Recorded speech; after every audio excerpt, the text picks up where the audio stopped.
This is the legacy of the United States Navy and the United States Marine Corps. This is the legacy of the War College. When our tactics weren't adequate, we have changed them. When technology has been lacking, we have invented new technology. And when threats have arisen, we have evolved so that we can defeat them. For 235 years, the Navy and Marine Corps have been doing this. For 235 years, we've been on the cutting edge of technology. For 235 years, we have been innovating in our tactics and our strategy. For 235 years, we've had the best trained people on earth, and we continue to do that today. And I'm going to go off my script just a little bit here to brag on the Navy and Marine Corps. A little over a month ago, I, like the rest of you, watched the President of the United States stand up and said the world's worst and most wanted terrorist had finally been brought to justice. And that was a great day. And the people who carried that mission out got a lot of publicity, and deservedly so.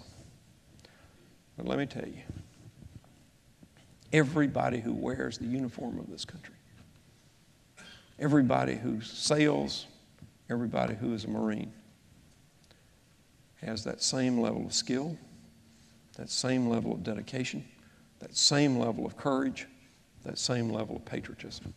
And this country ought to be incredibly proud of the men and women who wear the uniform of this country.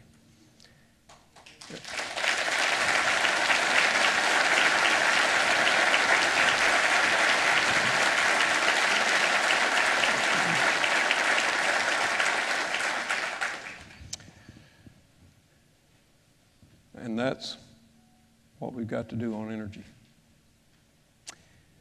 We have to be skilled. We have to be innovative. We have to be flexible. We have to adapt and overcome. And we've got to, because we have to come out victorious on the other side. Thank y'all very much.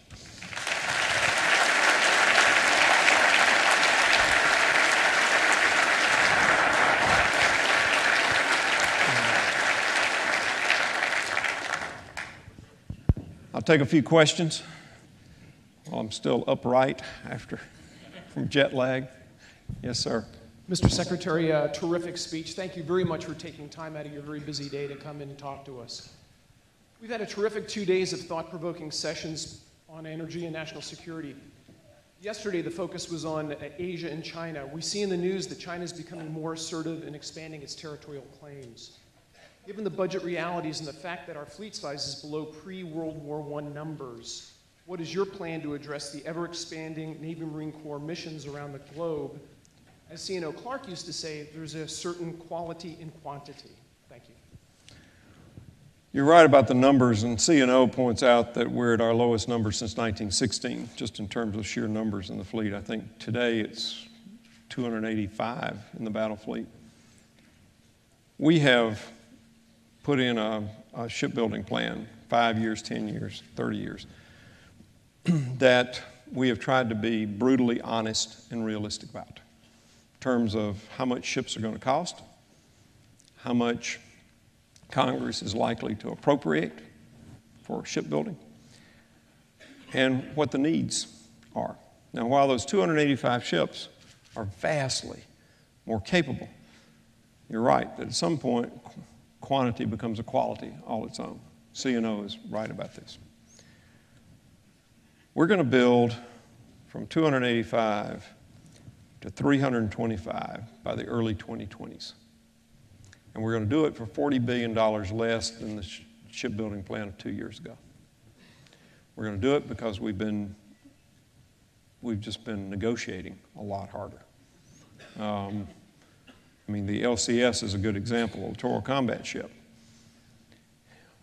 When I came into office, there was one ship of each variant in the water, one ship of each variant being built, and we bid out 3 more, and the bids came in just completely unsustainable. So I made the decision to make them compete. We wanted both varieties, but if we couldn't afford them, we'll make them compete. And over the next year, had competed, and the bids came in almost 40% lower. And they were very close.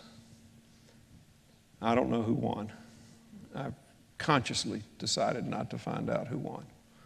But I went to Congress and asked if we could go back to the dual source, buy 10 of each variant, firm fixed price contract. The 10th ship will cost less than the first ship.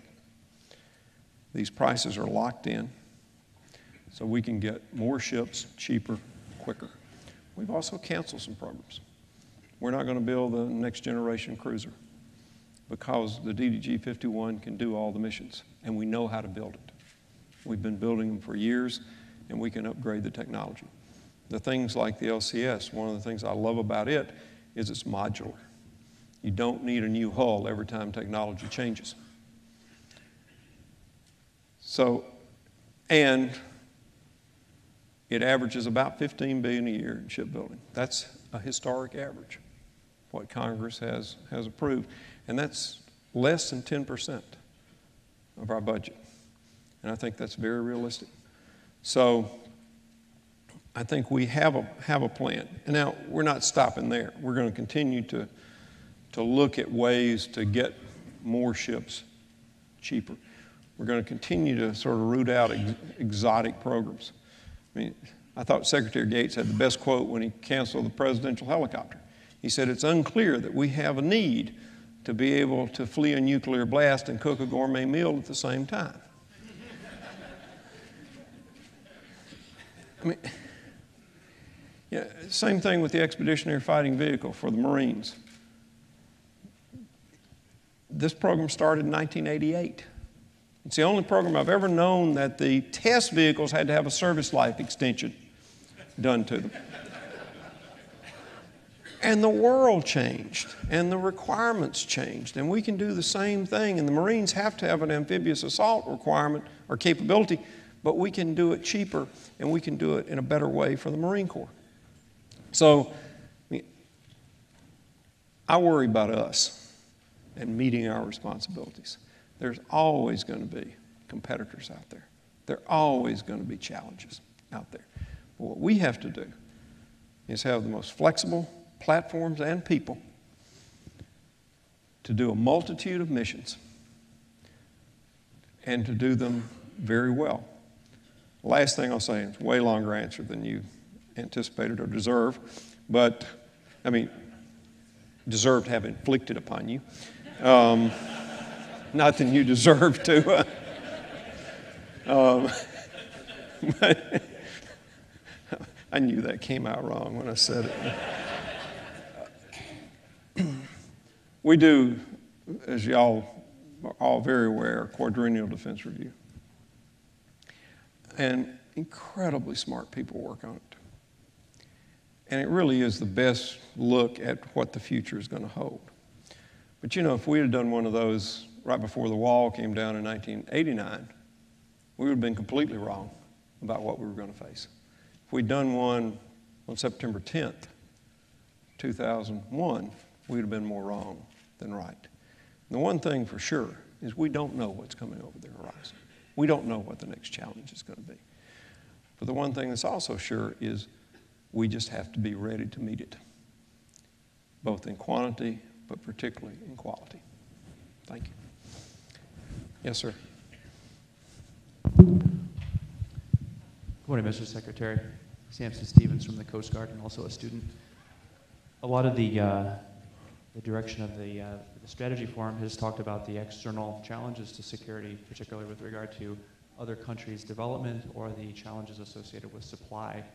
I'm curious how the Navy can contribute to instilling a sense of cultural change within the United States that actually underlies the institutional behavior of the armed services with respect to oil demand, energy use, et cetera, et cetera. Thank you, sir. One of the things you mentioned early,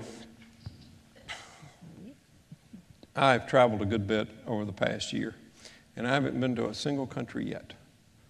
From the Baltics to Greenland to Western Europe to Western Africa to Vietnam to Australia, that that hasn't seen energy as a weapon to be used against them, that hasn't been worried as a national issue, as a strategic issue, that they were vulnerable to energy price shocks, to supply shocks, to just not being able to get the energy that they needed. And I think that what the military can do in the U.S. to change that, and it was part of this thing about the tipping point, or the quick change that happens, is we can show that it works.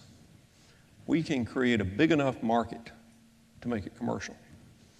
The Pentagon uses 2% of all the fossil fuels that America uses. That's the largest single user.